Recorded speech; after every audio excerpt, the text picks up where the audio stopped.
Olá meninas, sejam muito bem-vindas ao vídeo de hoje. Toda terça e quinta, vídeos novos a respeito de programação metabólica, então pré-concepção, gestação, pós-parto, introdução alimentar. Se você vive um desses períodos ou conhece alguém que está vivendo, compartilhe esse vídeo e mais do que isso. Se você gosta desse conteúdo, não se esqueça de se inscrever no canal, dar um like nesse vídeo e deixar nos comentários as suas dúvidas. Todas as perguntas que eu respondo aqui nas terças-feiras têm como base as perguntas que foram deixadas por vocês aí nos comentários. Então, se você gosta e acha que esse conteúdo merece ser compartilhado e mostrado para o maior número de pessoas, dá uma ajudinha aí, tá? Não se esqueça. E hoje a gente vai responder uma perguntinha da Ellen, uma pergunta que eu achei extremamente interessante.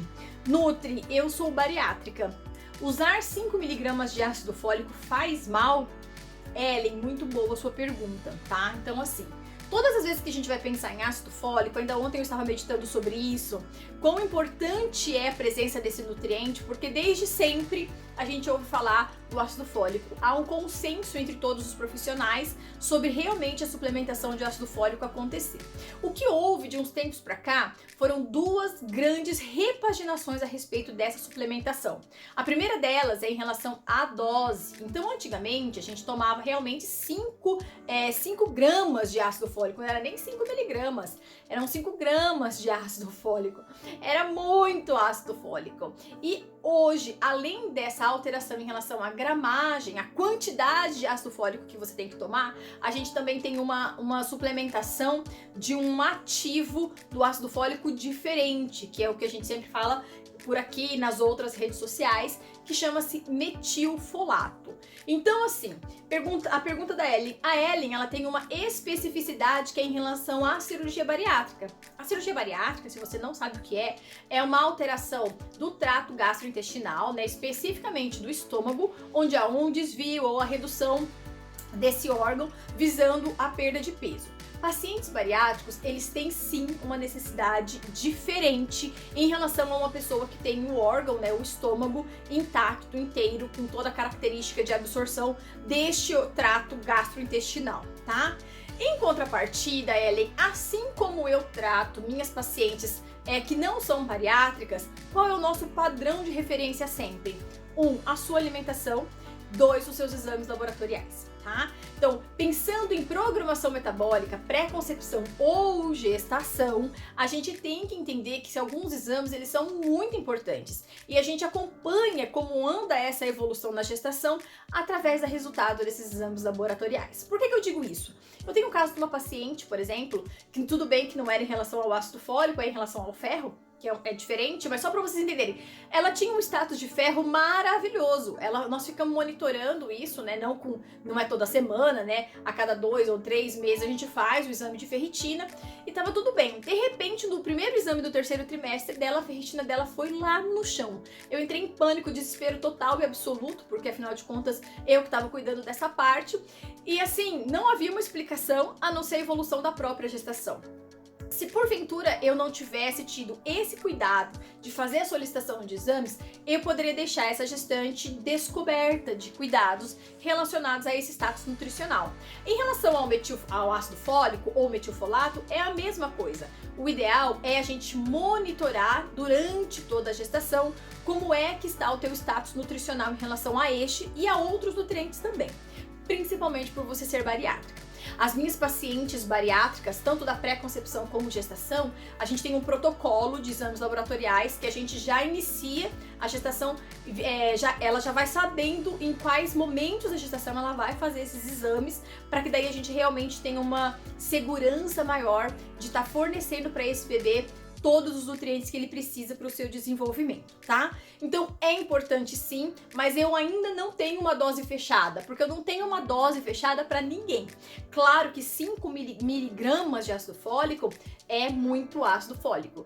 As doses usuais das minhas pacientes depende muito, mas digamos que eu varia aí de 500 a 800 microgramas de metilfolato e não de ácido fólico. Então, isso baseado na tua individualidade bioquímica, nos teus exames laboratoriais e na tua característica alimentar. como são as suas aptidões alimentares. Então, se é uma paciente que já vem com uma alteração anatômica, né, afinal de contas teve uma cirurgia bariátrica acontecendo, possivelmente essa demanda aumente. E aí a gente só vai saber disso baseado nos teus resultados de exame, o que é muito fácil de a gente ajustar, né? Então, exames laboratoriais são muito interessantes por conta disso. O que eu não gosto, Ellen? Eu realmente não gosto de suplementar uma dose como 5 mg, que há uma associação, sim, com alterações de sistema imunológico na primeira infância. Existem algumas desconfianças a respeito dessa superdosagem com alterações neurocomportamentais, mas isso ainda não é muito bem descrito pelo meio científico, então a gente prefere não acreditar. O que eu acredito, sim, e aí é importante a gente pontuar, o ácido fólico ele é indispensável na gestação, então tem que começar a tomar, preferencialmente pré-concepção, não só o ácido fólico na forma de metilfolato, mas os outros nutrientes envolvidos em toda essa característica de guardar a nossa informação genética nessa gestação. Então, muitas células sendo multiplicadas, eu preciso que essa qualidade desse material genético, dessas células, sejam tão bons, esses resultados sejam tão bons quanto as primeiras multiplicações celulares, e por isso eu preciso desses nutrientes sendo disponibilizados durante toda a gestação, prioritariamente no primeiro trimestre. Mas a gente não suspende o ácido fólico durante a gestação, depende muito de quem é gestante, a gente ajusta apenas a questão da dose, tá? Então, o ácido fólico, ele é importantíssimo, ele é indispensável, e aí um outro aspecto que também é importante é exatamente a gente pensar na ativação desse ácido fólico. Então, hoje eu pego muitas pacientes com polimorfismos genéticos, então 5 mg já é bastante. De ácido fólico, eu não vou gostar. Então, assim, a gente tem que pensar em suplementação, em utilização do metilfolato, que é um nutriente muito mais direcionado, com uma característica de absorção e utilização pelo nosso corpo muito mais rápida, garantindo então que esse ácido fólico não precise de toda uma cadeia de transformação. E se o seu bebê está precisando de um monte de ácido fólico naquele momento, e essa cadeia de transformação até que esse ácido fólico fique bom, demorar demais, ele pode ficar descoberto, e aí é uma das grandes preocupações que a gente tem. Ai, meu Deus, e agora o que eu vou fazer? Tô desesperada porque eu tô tomando ácido fólico. Existe uma infinidade de coisas que a gente tem que se preocupar. Eu acredito muito, sim, que a utilização do ácido fólico é uma coisa que a gente tem que estar bastante atenta, mas é a alimentação a base, né? Então, não adianta de nada tomar metilfolato isolado numa fórmula super clean label, super chique, na melhor farmácia, de não sei aonde. No jantar quer comer miojo. Né? Então a gente tem que ter esses cuidados, porque a base sempre vai ser a questão da alimentação. Por você ser bariátrica, Ellen, sim, ajustes baseados nos seus exames laboratoriais vão ser sempre o principal caminho, certo?